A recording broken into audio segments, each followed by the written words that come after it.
Welcome to 108 news Telugu. బులెటిన్ల ముందుగా headlines. విశాఖపట్నంకు ప్రపంచ స్థాయి గుర్తింపు, జియో పార్క్ హోదా. మందుబాబులకు మత్తు దిగిపోయే వార్త, 10 రోజుల లిక్కర్ షాపులు బంద్. కడపలో పర్యటించిన ఎంపీ వైఎస్ అవినాష్ రెడ్డి.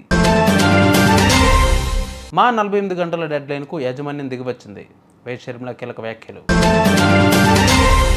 విశాఖపట్నంకు మరో అరుదైన గుర్తింపు లభించే అవకాశం ఉంది. యునెస్కో ప్రపంచవ్యాప్తంగా 48 దేశాల్లోని 200 ప్రాంతాలను జియో పార్కులుగా గుర్తించగా విశాఖకు కూడా ఆ గుర్తింపు దక్కే అవకాశాలు కనిపిస్తున్నాయి. మన దేశంలోని 6 ప్రదేశాలను జియోలాజికల్ సర్వే ఆఫ్ ఇండియా గుర్తించగా వాటిలో Jabalpur geo park, Sikkim memorial postal park, Kerala Varkala geo park, రాజస్థాన్లో రామ్జర్ జియో పార్క్, లగ్దఖాల్లో Lamayuru museum, Visakhapatnam urban geo పార్కులు ఉన్నాయి. ఈ మధ్య ఢిల్లీలో యునెస్కో జిఎస్ఐ సంయుక్తంగా నిర్వహించిన సదస్సులో జియో పార్కుల అంశంపైన చర్చ జరిగింది.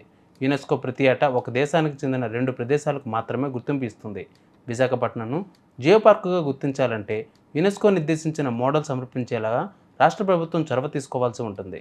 ఇక్కడ ఉన్న ఎర్రమట్టి దెబ్బలను భౌగోళిక వారసత్వ సంపదగా గుర్తించేందుకు ఇంటాక్ సంస్థ కృషి చేసింది. వీరు జిఎస్ఐతో పోరాడి గుర్తింపు తీసుకువచ్చారు. ఎర్రమట్టి దెబ్బలతో పాటుగా విశాఖపట్నం పరిసరాల్లో మరికొన్ని పురాతన ప్రదేశాలను ప్రపంచానికి చాటి చెప్పాలని ఇంటాక్ ప్రయత్నాలు చేస్తోంది. ఇందులో భాగంగా ఇటీవల ఢిల్లీలో జరిగిన సదస్సులో జియో పార్కులపై నివేదిక కూడా సమర్పించారు. ఏపీలో మందుబాబులకు షాక్ తగిలింది. చాలా చోట్ల మద్యం దుకాణాలు మూతపడ్డాయి. 10 రోజుల పాటు మద్యం షాపులు తెరుచుకునే అవకాశాలు కనిపించడం లేదు. వైసీపీ హయాంలో లిక్కర్ షాపులను ప్రభుత్వమే నిర్వహిస్తూ వచ్చింది. అయితే నూతన మద్యం పాలసీ ప్రకారం మద్యం దుకాణాలు ప్రైవేటు వ్యక్తుల చేతికి వెళ్లనున్నాయి.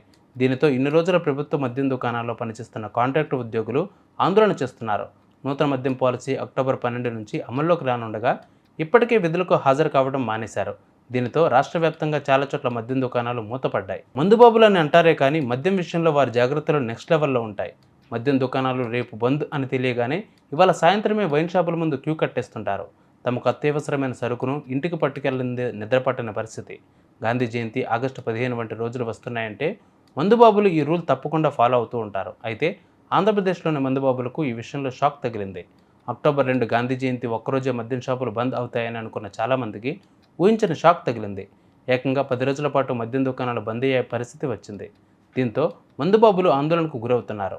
నూతన మద్యం పాలసీ కారణంగా తక్కువ ధరకే నాణ్యమైన బ్రాండ్ల రుచి చూడొచ్చని అనుకుంటే ఇదేంటి ఇలా అయిందంటూ మందు గ్లాసులో తమ బాధ పంచుకుంటున్నారు మందుబాబులు. కూటమి ప్రభుత్వంలో వైసీపీ నేతలను లక్ష్యంగా చేసుకుని దాడులు చేస్తున్నారని కడప ఎంపీ వైఎస్ అవినాష్ రెడ్డి మండిపడ్డారు. కడపలో నిర్వహించిన బార్మీ అన్నదాన కార్యక్రమానికి ఆయన ముఖ్య అతిథిగా హాజరయ్యారు. చంద్రబాబు తీరుతో 770 మెడికల్ సీట్లు కోల్పోయారని, పులివెందులలో కూటమి ప్రభుత్వం గట్టిగా ప్రయత్నిస్తే 150 మెడికల్ సీట్లు వచ్చేవన్నారు. కడప పర్యటనకు వచ్చిన ఆరోగ్య శాఖ మంత్రి కేవలం జగన్ను తిట్టడానికి వచ్చినట్లుందని ఎంపీ అవినాష్ రెడ్డి ఆరోపించారు.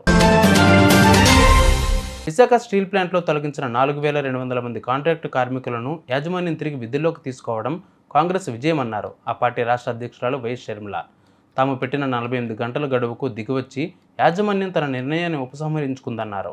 స్టీల్ ప్లాంట్ కార్మికుల కోసం ఎంతటి పోరాటానికైనా సిద్ధమని ఆమె స్పష్టం చేశారు. కాంట్రాక్ట్ కార్మికుల తరపున పోరాడిన స్ఫూర్తితోనే స్టీల్ ప్లాంట్ ప్రైవేటీకరణను వ్యతిరేకంగా పెద్ద ఎత్తున ఉద్యమిద్దామని పిలుపునిచ్చారు. ప్రధాని మోడీ మెడలు వంచి ఆంధ్రుల ఆత్మగౌరవాన్ని విశాఖ స్టీల్ ప్లాంట్ను పరిరక్షించుకుందామని తెలిపారు. చూసారు ఇవాల్టి బులెటిన్ అప్డేట్స్. మరిన్ని అప్డేట్స్తో మళ్ళీ మీ ముందుకు వస్తాను. అంతవరకు keep watching 108 news Telugu. Please subscribe to 108 TV. Subscribe to 108 TV. Please subscribe to 108 TV channel. Please subscribe to 108 channel. Please subscribe to 108 channel. 108 TV ki